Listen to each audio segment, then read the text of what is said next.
Hey guys, this is Locke. In today's video, I'm going to do a in-depth review on Inanna. In addition to being a very strong healer, she can also do a number of other things as well. The bread and butter of why you want Inanna is actually going to be this skill, the Princess's Prayer. What this does is it allows an ally to act again, and she has pretty much the lowest speed that I've seen. I mean, maybe there's one or two characters that have lower speed than her, but by and large, she has one of the lowest speeds. So that means you can have one of your characters go before her, and then when it's her turn, she can cast the act again to make that character go again. This has a number of applications, both in PvE and PvP scenarios. In PvP, there's just so many combos you can pull off with that because you'll be able to reach enemies, right? Like you move. For example, with Simona, Simona has the highest speed in the game right now.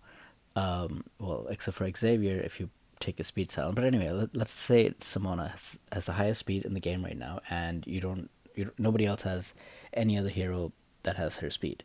So you move with Simona once, okay, and then at the end of your turn, so Inanna will go because Inanna has the lowest speed. So she casts Act again on Simona, and Simona will get a second turn right away. And then when round two begins, Simona will get a third turn. So you can have a lot of turns just with Inanna by using it on high speed heroes, right? Another application that you can do with this Princess's Prayer is you can use it on heroes that have this prepare skill. Like, for example, Ballista has this seed skill where he prepares for one turn. So he casts the skill, and then he's going to target this range, and then on his next turn, he will use a skill. But if you have Inanna, you can actually get him to use the skill right away by using Act Again. Of course, he will be stunned for a turn after that, but you're easily able to get all this damage out right away before your opponent has a chance to move out of the way. And then in a lot of places where boss fights, you're trying to race against the time, like you want to get as much damage in. So Inanna, in addition to a number of other things she can do, she can also increase the DPS output of your main DPS hero. If you are in a PvE scenario with a lot of different enemies and you only have one hero that you have a counter that is good against the hero, like this counter, say you're fighting a lot of seekers and you only have one tank, and you want the tank to be damaging these seekers because although it's a tank, the tank does a lot more damage to them, and everyone else you have is a breaker. So you want that tank to take more turns, and using Inanna you can do that, right? So this Act Again skill is invaluable, and I don't think there's any heroes, even in the Taiwan server right now, I don't think there's any other heroes that have an Act Again skill, and that is the reason why she's still rated top tier, even in those servers, even with all the other heroes that have come out, all the other top-notch support heroes that have come out. Inanna still has a spot just because of this Act Again skill. But there's a lot more to her than just the Act Again skill. So let's take a look at what else she can do. So as I mentioned before, she is a very, very strong healer. She has a single target heal. This is a pretty standard skill that a lot of other healers have. It heals a target by 100% of her M attack. And then this one also dispels one debuff. Some other heroes' heal does not dispel a debuff, but this one does. That's great. And then she has this one, Princess's Comfort, which heals all allies within a 2-tile radius for 60% of her M attack. Now she has another thing, like a reaction that actually increases her M attack by up to 30%. So her M attack can actually get up pretty high, and this directly correlates with her healing output because her healing is based on her M attack. So you can see that she can get pretty high healing numbers, and then on top of that, you can use this skill, the rank 11 skill called Flight of the Princess, which can also dish out a lot of healing. It gives her healing 5, and it expands her trait ability to also be able to do a lot of healing. So her trait, after the 3rd star, her trait is able to heal 2 allies for 20% of HP within 3 tiles. So this will be a 5-tile radius. At 4 stars, it's actually be a 6-tile radius that you can heal 2 allies for 20%, and that's increased by 50% because of healing 5. So basically, she's able to keep getting a lot of healing out with a number of different things that she has. Um, and you know, a lot of people will be looking for that. Will be looking for a good healer. Angel is a free healer that a lot of people have access to, and a lot of people are doing a lot of content with her. And as a healer, she does a pretty fantastic job, in my opinion. I think she does do her job as a healer, and Iana might do a little bit more healing, but maybe you don't need that healing right now. So really, why would you pull for Iana is because of the other things that she can do that Angel can't. And so one of those things that I mentioned is the act again. The other thing that Iana can do is that she summons a guard with her trait ability. So this guard of the princess, he has about at level 70, sorry, at level 60, he has about 7k HP. This guard of the princess, he has the cover ability to cover for heroes. So if Iana gets targeted and that guard is within 2 spaces of her, the guard will actually take damage instead of her. Um, he has a he has a pretty high HP pool. He has that guard skill, so I think he does a pretty good job of soaking up damage. 7k HP isn't nothing. It is quite a bit, and if you're doing PvP, not in the clash, but in like this. Sorry, not that one. This PvP when you are choosing an opponent to fight against, because the reason I bring that up is because there is a tournament going on right now, and I think like 170 people signed up for it. So if you're doing that fight and you're using Iana, all your heroes actually, for both you and your opponent, get a buff in that stage, and that buff increases HP by 20%. So that 7,000 HP becomes 8,000 something, you know, and so that's quite a bit of HP that your opponent has to kill before they're able to get to your heroes. So that's that's something that nobody else. Well, there are other people that later come on that can summon assassins, but this guard is pretty good at protecting your heroes. The assassins, by the way, only last for 2 turns, I believe, but this guard lasts until you know until you kill him. She has a skill to resummon the guard once he dies, and at the 5th star, she's able to resummon the guard up to 3 times. Before that, you can only resummon the guard once. Um, but that's something pretty unique about her. That not only is she able to do a lot of healing, she's also able to protect your team as well. In the early stages of the game, I used her guard as the main tank for my team because I didn't need anyone else. I had all of the DPS units. I had her as a healer and tank, and that was it. Um, in addition to that, she has other secondary uses as well.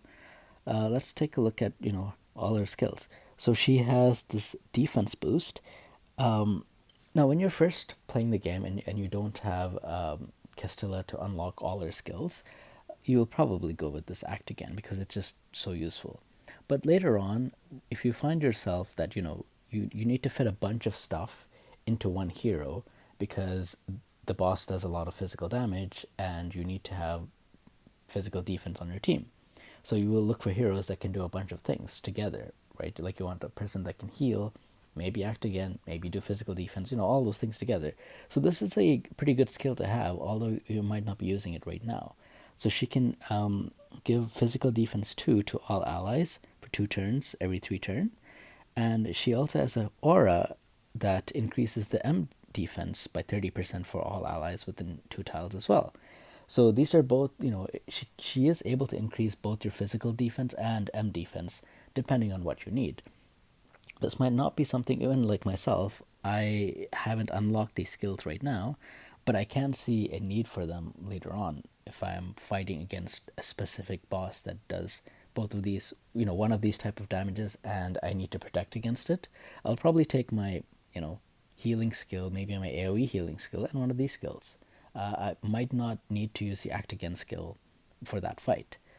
Um, she's also able to increase the damage output of your team by using this skill, Soulmate, which gives all your characters co-attack and co-defense, and co-attack can increase the attack by up to 15% if you have 3 allies near you, and also can increase your defense by 40%. So she is able to bring out, like for a healing supporting character, she's still able to bring out a lot to your team offensively as well. Um, let's do a skill walkthrough because just in case that I don't miss anything. I mean, we've talked about all of these. For the rank 5, the reaction, we've talked about this one before. That this is whenever any ally or enemy dies within 5 tiles around her, she increases her M attack by 6% up to 30%, which is going to give her a huge M attack boost, which is in turn going to increase her healing, and also if she does need to attack, it's going to increase her attack as well. The other reaction is actually no slouch either. This is a really strong reaction as well. Uh, this one I have on Angel, I believe, and being able to reduce the damage you take by 30% against all kinds of, single attack, like whether it's magical attack or physical attack, is pretty strong. Like, remember when we fought the weaponry trial boss, and he does that attack in the back? Angel is one of the characters that's able to tank that just because of the 30% damage reduction, right? Because a lot of people, the standard is like 8% damage reduction. That's the standard skill. 30% is huge. So if you are using her and you find that you're taking a lot of single target damage, this might be something that you could look into. I'm not at that point where I need that skill, so I haven't, but I can see a future application where I might need this. Right now, I find that this skill is just a lot more useful to be able to get out more healing output out of her. Rank 7, we talked about this one. This one I don't really find that useful. I mean, it's an AoE skill. It does a similar amount of damage as other AoE damage dealers for a skill like this. A 2 cost skill, 2 energy cost skill. Because she is built more on healing.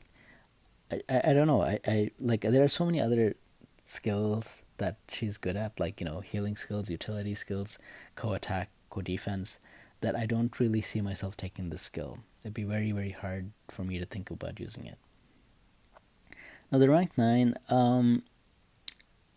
so this one, whenever you attack, the next time you heal, it increases by 15%. This is actually probably a better skill to have taken than this one. The reason I took this one is because I wanted to fit in as much damage to the boss as possible. So by putting a P def down and M def down on the boss, I'm able to get more damage in when my other heroes attack.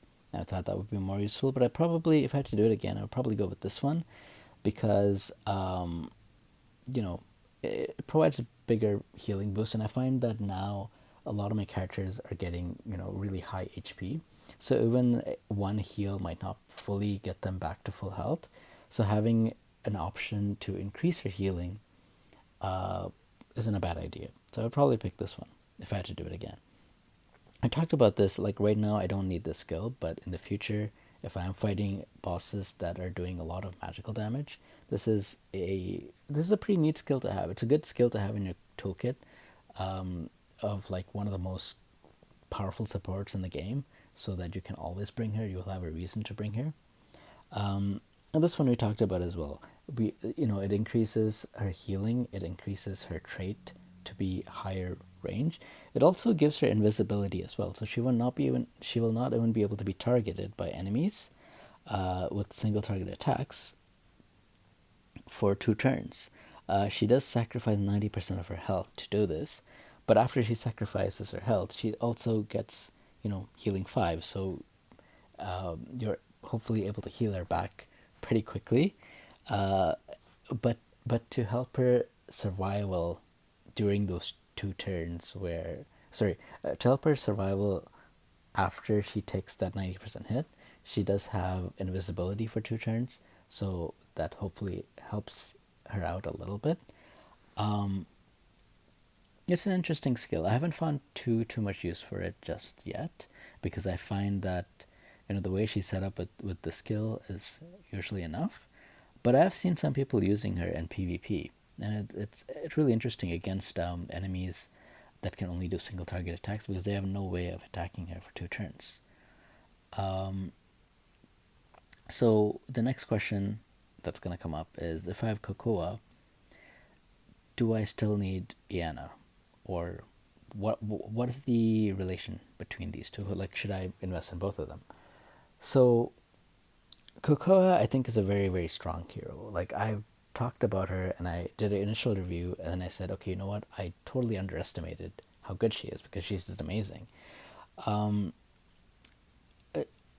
They both do healing very well, but they also do secondary functions, which is what makes them so powerful. Like Cocoa has a toolbox that has like four different things in it, right? And then she can increase crit and crit damage. She can just do a lot of healing. Even when she gets hit, she can heal other allies. She can do knockback. She can do guarding if she needs to. So she has a lot of things that she can do. And similarly, Iana also has a lot of different things she can do in addition to healing. If you're just looking for a healer, I think Cocoa and Angel is probably enough because like you don't really need Iana's healing to finish the game. Like, I don't think there's any content where you really need her healing to be able to beat some certain content. I think the healing factor aside, sorry, if you're only looking at the healing, I think Cocoa, and if you really need another one, Cocoa plus Angel, it's probably going to serve all your healing needs, in my opinion. So the reason you want to get Iana is actually for the other benefits she provides, and most importantly, this specific skill, the Princess's Prayer, the Act Again skill, because that is the very unique thing about Iana that you don't find it on the heroes. So if you find yourself playing, if you have a play style where you have one main DPS or like one main hero that you've invested a lot into and can beat everyone up, like maybe it's Gloria or something like that, right? Then having that person take a turn again is going to be very useful for you. And things like, scenarios like that, Iana comes very, very useful. So is that something that benefits you? Is it going to be beneficial for you to have some way of taking a second turn? In a lot of PvP scenarios, that is very, very crucial. So if you are a PvP player, it is a good idea to have Iana, even if you have Cocoa.